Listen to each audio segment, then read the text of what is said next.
गीता में साफ लिखा है, भगवान श्री कृष्ण ने साफ कहा है कि अन्याय करने वाले से बड़ा दोषी होता है अन्याय को सहने वाला। और अगर कोई तुम्हें मारने आ रहा है और मृत्यु तुम्हारी नियति बन चुकी है, तुम्हें पता है कि तुम्हें मरना ही है, अब नहीं बच सकते हो, तो कम से कम 5 जिहादी मारकर मरो ना। अगर वो जिहादी भीड़ तुम्हें मारने आ रही है, 5 जिहादियों को मारकर मरो, वीरता के साथ मरो ना। कायरता के साथ क्यों मर रहे हो, नपुंसकता के साथ क्यों मर रहे हो? अगर अब ये लड़ाई लड़नी है, ये भारत में भी शुरू होनी चाहिए। अगर वो वहां पर हिंदुओं को मार रहे हैं तो बांग्लादेशी घुसपैठियों को भारत में रहने का अधिकार नहीं होना चाहिए। भारत सरकार को तत्काल प्रभाव से जो तार के नीचे से घुस घुस कर आए हैं घुसपैठिए बांग्लादेशी, इनको तत्काल प्रभाव से निकाला जाना चाहिए। मैंने लिखा था कि वो धर्म पूछकर मार रहे थे कश्मीर की घाटी में, वो धर्म पूछकर मार रहे थे कश्मीर की घाटी में, क्योंकि तुम सब बटे हुए हो अपनी अपनी जाति में। किसी क्षेत्र या भाषा से उनका कोई ना लेना देना था, सिर्फ नाम पूछकर गोली मारी सनातन की छाती में। मैं कितने मुसलमानों को अभी तक बचा चुका हूँ। किसी का एक्सीडेंट हो जाता है, मैं ये नहीं पूछता हूँ कि तू हिंदू है या मुसलमान है, उसको पहले ट्रॉमा सेंटर लेकर जाते हैं हम लोग। कई बार मैंने ब्लड दिया है, खुद दिया है, इंसानियत के लिए दिया है ना। नहीं तो अगर मैं ऐसे बात करूं, मैं तो ब्राह्मण हूं, सरयू पारण ब्राह्मण हूं, और अगर नफरत की ही बात करने पे आ जाऊंगा तो मैं तो देखूंगा भी नहीं किसी की तरफ। कभी किसी बेटी का बलात्कार होता है तुम मोमबत्ती लेकर निकल देते हो, कभी किसी को मार दिया जाता है तुम मोमबत्ती लेकर निकल देते हो। अरे उस मोमबत्ती की जगह एक बार हाथ में फरसा लेकर निकल लो, एक बार हाथ में फरसा लेकर निकल लो, फिर मैं देखता हूँ कि किसी बेटी का बलात्कार करने की कोई बलात्कारी हिम्मत कर पाएगा क्या? एक बार तुम फरसा लेकर निकल जाओ, उसके बाद मैं देखता हूँ तुम्हारे बच्चे को कोई मार पाएगा क्या?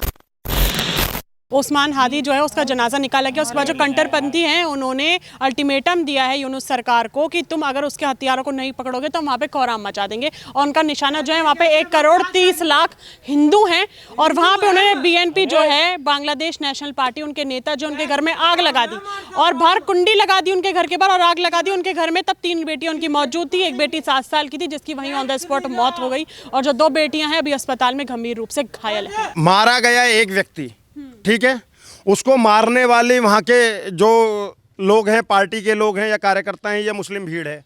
अब इसमें जो वहाँ पर 1 करोड़ 30 लाख हिंदू है, उनका क्या कसूर है भाई? आप उनके ऊपर ही क्यों अत्याचार कर रहे हो? क्योंकि वो कम है ना, क्योंकि वो संख्या में कम है, इसलिए तुमको उनको मारना है। अगर तुम्हारी औकात है तो जिसने उस हादी को मारा तुम उसको मारो ना, नहीं मारोगे क्योंकि हिंदू कमजोर है वहां पर, इसलिए तुम हिंदू को मारोगे, हिंदू के ऊपर पे अपनी शक्ति दिखाओगे। इसलिए मैं एक बात बोलना चाह रहा हूं बांग्लादेश के हिंदुओं से, क्लियर बोल रहा हूं। गीता में साफ लिखा है, भगवान श्री कृष्ण ने साफ कहा है कि अन्याय करने वाले से बड़ा दोषी होता है अन्याय को सहने वाला। और अगर कोई तुम्हें मारने आ रहा है और मृत्यु तुम्हारी नियति बन चुकी है, तुम्हें पता है कि तुम्हें मरना ही है, अब नहीं बच सकते हो, तो कम से कम 5 जिहादी मारकर मरो ना। अगर वो जिहादी भीड़ तुम्हें मारने आ रही है, 5 जिहादियों को मारकर मरो, वीरता के साथ मरो ना। कायरता के साथ क्यों मर रहे हो, नपुंसकता के साथ क्यों मर रहे हो?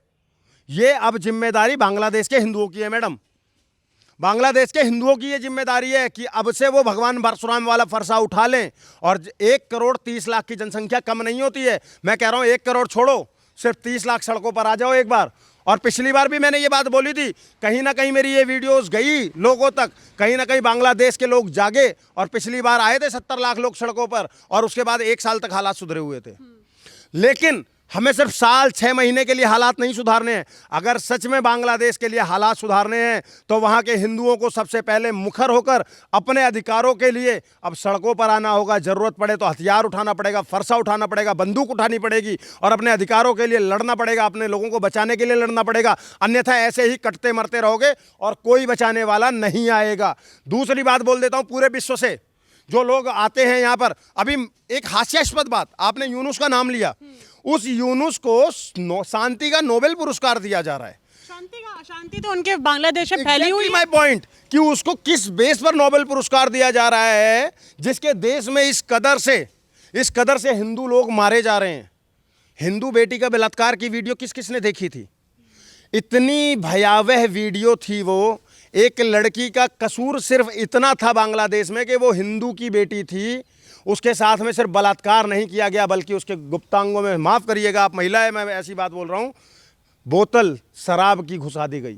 सोच कर देखो क्या निर्ममता होगी, किस कदर से वहशीपना होगा।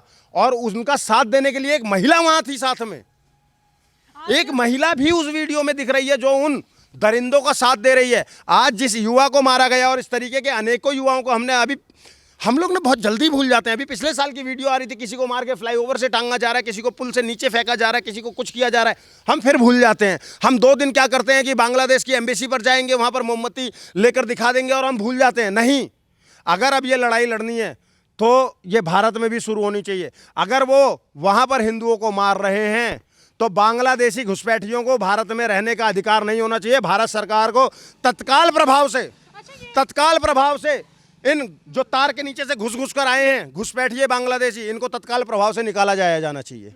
बिल्कुल। ये जो आपने बोला मोमबत्ती लेके चल जाते हैं, हमने जेएनयू में प्रोटेस्ट देखा है, दिल्ली यूनिवर्सिटी में प्रोटेस्ट देखा, पश्चिम बंगाल में प्रोटेस्ट हो रहा है, बहुत सी जगहों पे प्रोटेस्ट जो हो रहा है इसको लेके हो रहा है कि भाई के साथ जो करा गया, जिस तरीके से हिंदू भाई की जान ली गई और उसको जिंदा जला दिया गया, मोमबत्ती लेके लोग शुरू क्यों हो जाते हैं? ये मोमबत्ती गैंग पता है कौन सी गैंग है? जिसको नपुंसकता के उससे घेर दिया गया है, जिसको सेक्युलर शब्द देकर उसको में धकेल दिया गया है। सेक्युलरिज्म का मतलब क्या होता है मैडम? सेक्युलरिज्म का मतलब ये होता है एक हिंदू अच्छा हिंदू हो, एक मुसलमान अच्छा मुसलमान हो, एक सिख अच्छा सिख हो, एक ईसाई अच्छा ईसाई हो, एक बौद्ध अच्छा बौद्ध हो, एक जैन अच्छा बौद्ध हो, और ये सब मिलाकर एक अच्छा इंसान हो। ये होता है सेक्युलरिज्म का मीनिंग। लेकिन इन लोगों ने आज का मौजूदा सेक्युलरिज्म क्या है? आज के मौजूदा सेक्युलरिज्म में इन लोगों ने क्या कर दिया है कि भैया अगर हिंदू है और वो मारा जा रहा है तो हम चुप रहेंगे, और मुसलमान पे अत्याचार हो रहा है तो नहीं हम तो हल्ला कर देंगे। ये आज का सेक्युलरिज्म हो गया है। मैं ये कहना चाह रहा हूं कि सबको पीछे करके सिर्फ इंसानियत को आगे लेकर आओ ना, और फिर तुम सेक्युलरिज्म की बात करो। और नहीं तो जिस सेक्युलरिज्म को तुम थोप रहे हो हमारे ऊपर, मैं बहुत क्लियर शब्दों में बोलता हूं, मैंने ही इस देश के अंदर में सेक्युलरिज्म को एक नाम दिया था गिरी, और उस गिरी के तहत हिंदुओं को नपुंसक बनाने का काम किया जा रहा है। और मैं हिंदुओं से बार बार बोल रहा हूँ, जाग जाओ। मैंने इसीलिए जब पहलगाम हुआ तो मैंने अपनी कविता भी लिखी थी, जिसकी 4 लाइनें फिर से बोल देता हूँ, क्योंकि मेरे देश का हिंदू इस कदर से सोया हुआ है कि समझ नहीं आ रहा, कुंभकर्ण भी अब तक तो जाग गया होता। तो मैंने लिखा था कि वो धर्म पूछ कर मार रहे थे कश्मीर की घाटी में, क्योंकि तुम सब बटे हुए हो अपनी अपनी जाति में, किसी क्षेत्र या भाषा से उनका कोई ना लेना देना था, सिर्फ नाम पूछकर गोली मारी सनातन की छाती में। तो आप एक बात समझ कर देखिए कि वो बार बार सिर्फ ये देख रहे हैं कि ये हिंदू है और मुझे इसको मारना है, इससे इतर कुछ नहीं देख रहे हैं। क्या ये इंसानियत का तकाजा है क्या? अगर तुम बहुसंख्यक हो, अगर मैं कह रहा हूँ भारत के अंदर में हिंदू बहुसंख्यक है, 110 करोड़ है, अगर वो भी सड़कों पे इस तरीके से निकल जाए, इंसानियत को भूल जाए और कहे कि नहीं भैया हमारे लोग वहाँ मारे जा रहे हैं, हम यहाँ मारेंगे, तो क्या ये इंसानियत का तकाजा होगा? लेकिन मेरा धर्म ये सिखाता है कि विश्व का कल्याण हो, प्राणियों में सद्भावना हो। हम धर्म की जय करने वाले लोग हैं, अधर्म का नाश करने वाले लोग हैं। इसलिए हम सबसे पहले किसको रखते हैं? मानवता को रखते हैं। हम कहते हैं नहीं, हम नहीं मारेंगे। मैं दुनिया की बात छोड़ो, मैं इतना मुसलमान कर रहा हूँ ना, मैं कितने मुसलमानों को अभी तक बचा चुका हूँ। किसी का एक्सीडेंट हो जाता है, मैं ये नहीं पूछता हूँ कि तू हिंदू है या मुसलमान है, उसको पहले ट्रॉमा सेंटर लेकर जाते हैं हम लोग। कई बार मैंने ब्लड दिया है, खुद दिया है, इंसानियत के लिए दिया है ना। नहीं तो अगर मैं ऐसे बात करूँ, मैं तो ब्राह्मण हूँ, सरयू पारिण ब्राह्मण हूँ, और अगर नफरत की ही बात करने पे आ जाऊँगा तो मैं तो देखूंगा भी नहीं किसी की तरफ। समझ रहे हो? तो मैं बार बार इस चीज़ पर जोर दे रहा हूँ कि अगर इंसानियत है तो इंसानियत का पाठ सिर्फ हिंदुओं को ना पढ़ाया जाए, इंसानियत का पाठ सारी दुनिया को पढ़ाया जाए, हर एक धर्म हर एक समुदाय को पढ़ाया जाए। सिर्फ हिंदुओं को धर्म का पाठ पढ़ा कर और सेकुलरिज्म का ज्ञान दे देकर उनको नपुंसक ना बनाया जाए, उनके हाथ में मोमबत्तियां ना थमाई जाएं। और मैं उन तमाम हिंदुओं से ये बोलना चाहता हूं कि कभी किसी बेटी का बलात्कार होता है तुम मोमबत्ती लेकर निकल देते हो, कभी किसी को मार दिया जाता है तुम मोमबत्ती लेकर निकल देते हो। अरे उस मोमबत्ती की जगह एक बार हाथ में फरसा लेकर निकल लो, एक बार हाथ में फरसा लेकर निकल लो, फिर मैं देखता हूँ कि किसी बेटी का बलात्कार करने की कोई बलात्कारी हिम्मत कर पाएगा क्या? एक बार तुम फरसा लेकर निकल जाओ, उसके बाद मैं देखता हूँ तुम्हारे बच्चे को कोई मार पाएगा क्या? और अगर ये नहीं होगा तो देखो, भाईचारे में बांग्लादेश खराब, भाईचारे में पाकिस्तान में भी 23% हिंदू थे, खत्म, पश्चिम बंगाल खत्म, केरला में ऑलमोस्ट वो हो गया है। वो दिन दूर नहीं है जिस दिन भारत में जनसंख्या इनकी 50 या 60% होगी, उस दिन तुम भारत में भी अभी हो दोयम दर्जे के, भारत में भी तो मारे जा रहे हैं ना। कन्हैया लाल दर्जी को मारा, कन्हैया लाल दर्जी को जिसने मारा उसको पता कितना महंगा वकील मिला? मैडम उसमें वकील की 1 महीने की फीस इतनी है कि आप दिल्ली में कहीं मकान खरीद सकते हो। 75 लाख रुपए लेते हैं एक दिन की फीस, और एक दिन की फीस बता रहा हूँ 75 लाख रुपए, एक हियरिंग की, एक तारीख की। उस वकील को हायर किया जाता है कन्हैया लाल के हत्यारों के लिए, एक दर्जी के हत्यारों के लिए। कन्हैया लाल जी क्योंकि वो हिंदू थे, उन हत्यारों को बचाने के लिए, उनकी जमानत कराने के लिए। कौन है वो वकील? कपिल सिब्बल, हिंदू, दोगला, सेकुलर, क्लियर बोल रहा हूं। जब तुम्हारे लोगों को मारा जा रहा है और तुम चुप हो ना, तो तुम, अगर तुम प्रतिकार नहीं कर सकते हो तो कम से कम बोलो। अगर बोल भी नहीं सकते हो तो जो बोल रहे हो उनका तो साथ दो, और साथ भी नहीं दे सकते हो तो कम से कम ज्ञान मत दो, चुप बैठो। समझ गए? हमें ज्ञान देने मत आओ, क्योंकि मैं बहुत क्लियर हूँ इस चीज़ में।